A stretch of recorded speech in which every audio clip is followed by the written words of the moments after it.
Do we have discussion around that event? Welcome back, everybody. Sorry for the technical difficulty pause. We're back in session. We're going to start the video again. So as I was saying, if you guys just while we're watching this, please go through the event grant packet and selections for what you think we should support. The bylaws discussion is really, I've just put the bylaws for the top 6 counties in Utah that are the most similar to us.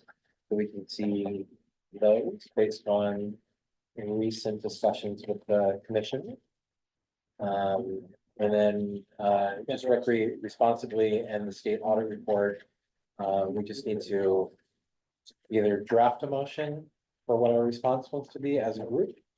Or if we feel like we want to take a kind of wait and see kind of attitude based on the latest thing. So just start thinking of that while we're watching the video.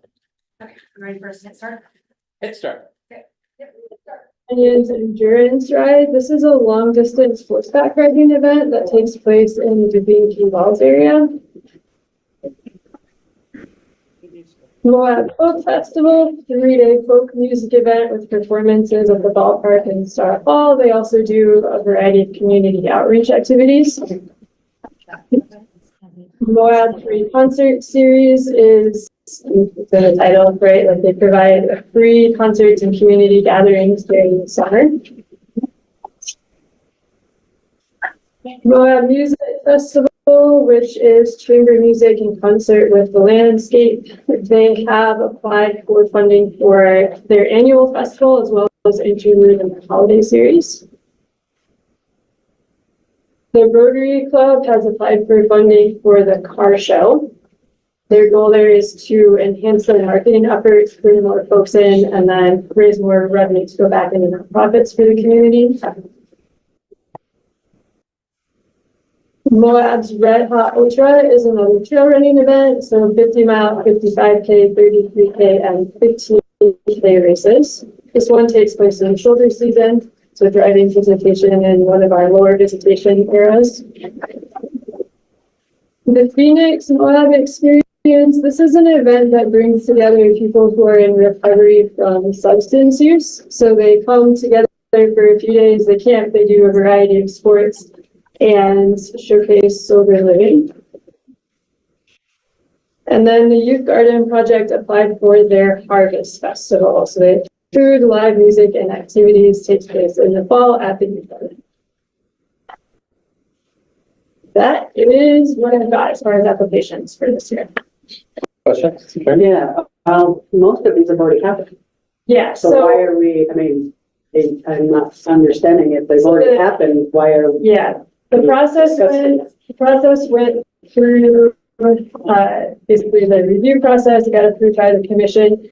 Because of the timing of that, we weren't able to open applications until mid-year. And in the interest of fairness, right, we can't say like, oh, your event already took place. We're only looking at events in the second half of the year. So the idea would be if someone were awarded a grant, they could retroactively apply that to some of the costs that to put on that event. And then has there been any discussion at all I mean, we used to do this as a travel township. We used to do this when I first started it. We went through them all.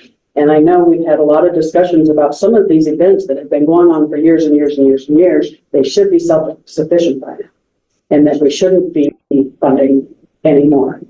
But obviously they're still in here. I mean, the half marathon, that's been going on forever. I'm not sure. I mean, me personally, we shouldn't have to fund those. I'm liking that there's new ones in here, but there's still a lot of the old ones that have been going on for years. I mean, 2016, one of these things. You know, that's a lot of years, and they should be self-sufficient. And I have nothing against the events, because all the events are amazing.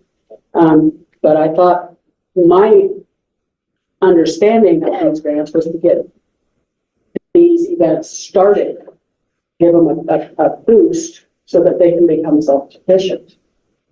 Yeah, I think that you know, I'm coming into this year, you have a lot more history than I do with it. I think as a body, that's a discussion point that you guys would like. But we don't even get to see these anymore. This is the first we've seen them. At this year, Yeah. yes. I don't remember seeing them. They haven't been approved, correct? These No, are these are just. approved. No, they've already. These- Yes, that's already they've happened, but the funding has not yet been put in place. Right. Do we have the opportunity, Kate, at any level to look at the balance sheets of these? Is that in the bylaws that we can say, oh, look, they're making $500,000, yet we're giving them 25? Do we have any opportunity to look at this? Because I know What are there's, we getting as far as return on our investment as a community in helping lift these? If it's a nonprofit charity, clearly if you're a running event or a music event, you're getting the green stamp in Moab or Grand County, excuse me. If you do something else, are they even allowed to apply? And how do we know if we're just contributing to the bottom line or we truly are lifting events that are trying to get off the ground? Can I add something? Yeah, do you want me to address or add on and then I can? Yeah, I think it might help. Yours is, last year, you were part of the subcommittee, you and Lacey, and I forget who else was on it, maybe Mary.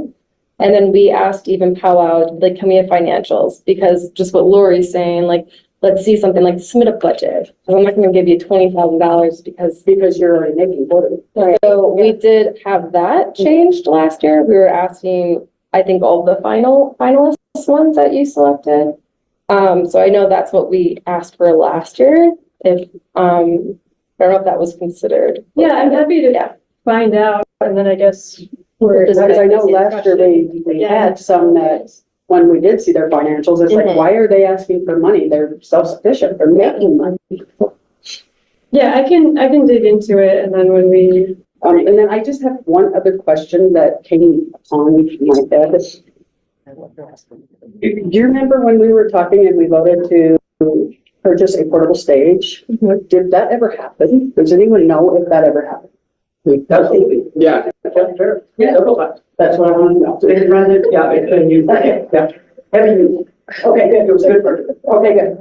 I just had never It's heard maintained, anything, said that we got it. it's maintained out at OSTA, and then we lend it to the city periodically, and they have somebody certified to utilize it. It's kind of complicated because it has a hydraulic system in it, and people have to be certified in it. And I think Angie requested additional funding to be able to is somebody else certified for it. Okay. So it does have use. The only kind of the hard thing for the county is that it has to be transported around, and then somebody from county staff has to be out there to operate it.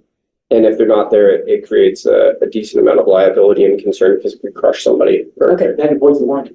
And it voids the warranty, that's really far. But people have brought it all the way out to a bunch of places. It has been treated used. But isn't it so that was actually purchased partially by county funds and by city funds? That Correct. contributed? See, and I thought that was also for, instead of giving the Freedom Concert Series money every year, I thought that was supposed to be their Let you money. use the stage instead of getting cash. That's before my time. Yeah. I just know it's being used. Kate, how many are first time events this year? Or have applied this year? Two. So first time events or first time applications? I would prefer first time events, people who are literally trying to get off the ground. The From a Woman event is a first time event. Phoenix, was that? The Phoenix Moab is. I just wanted to clarify. Do we know for the Phoenix Moab experience what age range that targets? Or We find out, I didn't mention it in their application, I can find out. Following up on another question, are there rules and regulations about who's allowed to apply and looking at the ratio of, oh, if you're a running event, you have 100% success. If you're a music event, you have 20% success. If you're an off-road event, you have 0 success. Like something like that that we can look at. So as far as who could apply, this was posted on the county special event page. And then I emailed it out to everybody who's held a permit for an event in the past. So everyone's had the opportunity to apply. I would need to go back to find out like what percentage of different categories of events have been funded in the past. Is that what the question is? Yeah, I would need to go back through and try to dig up the funding decisions that have been made. But they don't have rules. I'm trying to remember because I'm sort of new to this process too, last year. Trying to figure out if there are parameters of like impact. Do we put a percentage if you have this kind of impact, you're not included, that kind of things. You know what, I'll just look on the website. And I'll Do they have a, like, when you are approving these or whatever, do you like do a number system? Like if it's a running event, you get 10 points if it's. She gave us every application that they received. Yeah, Oh, they didn't cut any applications out. Staff Yeah. doesn't have anything. You all in the Economic Opportunity Advisory Board are making priority recommendations that then I will take to the commission. But because I process permits, it didn't seem appropriate for me to be involved in funding decisions, period. So.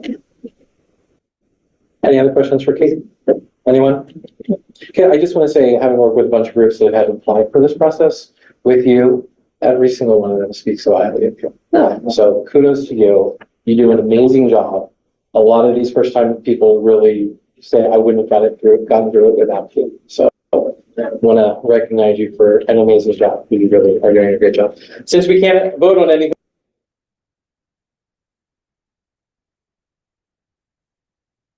Come on, Brian. I don't control YouTube. Oh. Way to go. Okay, we're gonna restart the live stream again because it says